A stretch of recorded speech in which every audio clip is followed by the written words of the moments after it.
Hey, what's up, y'all? My name is Janelle Monáe, and this is Voices.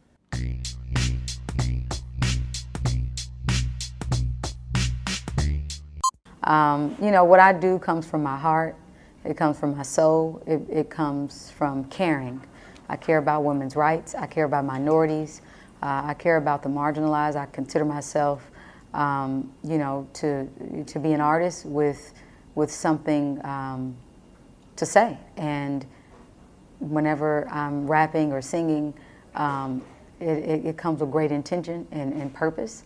And I'm just honored whenever it resonates with anybody. I don't take that for granted. Oh, this album was written by a black woman, myself, and I wrote it with those intentions, with reaching other black women and letting them know that I see you, I hear you. We may be, designed differently, come from different parts of the world, have different views, but we're in this together. And despite what the world has to say about us, despite the stereotypes about us that are perpetuated in the media, we are Black Girl Magic. And I love Beyonce. She's opened up a lot of doors for me and other artists. And she's a friend and a supporter, and I support her. And I'm just thankful to be making music during the same time that she is creating music and championing Black women and women in general. So I take that as a blessing, and I'm very thankful.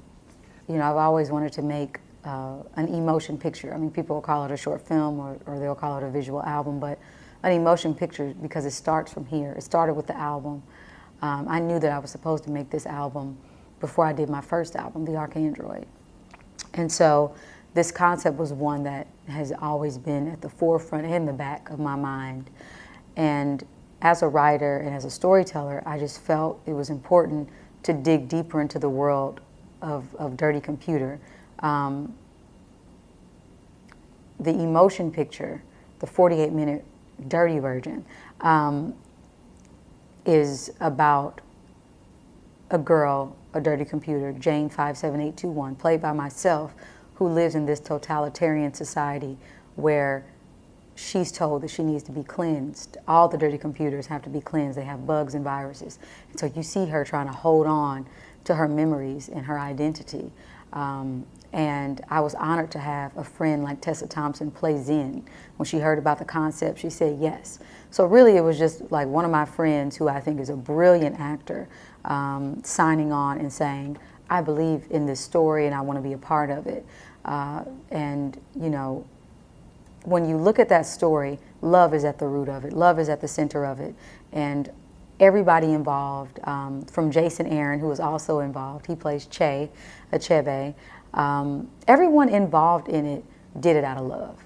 And they did it to make sure that the dirty computers around the world, those who are marginalized, those who are pushed to the margins of society, could feel celebrated, could feel seen, could feel heard.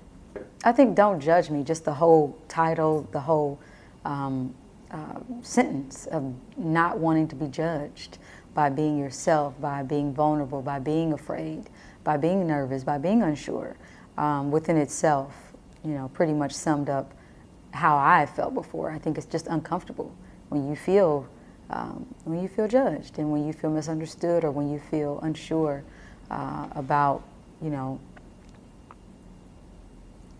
your relationships and your relationship with yourself. I'm honored that you like that song. It's funny, I was scared because it was the last song I put on the album. It was the last one I turned in. And, I just felt it in my spirit. I felt like we needed that particular tempo, that energy before we closed out the album. And it means something to me. It's like that moment in between the conversations that you're having, insecurities that you may be feeling with your partner, with who you're in love with, and you're kind of afraid to be vulnerable. And I think that was something that I connected to, on a deep level. And so I hope that other people connect with it. Absolutely. I had a therapist on standby. That's what I did with my money. Because I think it's important, mental health is important. It's not anything to play with. And it wasn't really because there were problems. It was, yeah, sometimes there were things that I was trying to solve, but it really was about having somebody to listen, I think a lot of what I would love to see and hear more is people listening not to clap back or to respond, but listening to understand. And I think through therapy and having a therapist, you get the opportunity to have someone who would listen to you.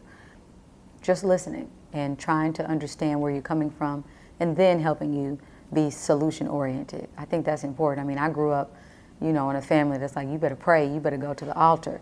Like, we don't got no money and we don't believe in therapy, That was my experience growing up. But as I got older, I started to realize that God puts therapists on this earth for you in the same way that God will put a doctor or a lawyer. Take advantage of it.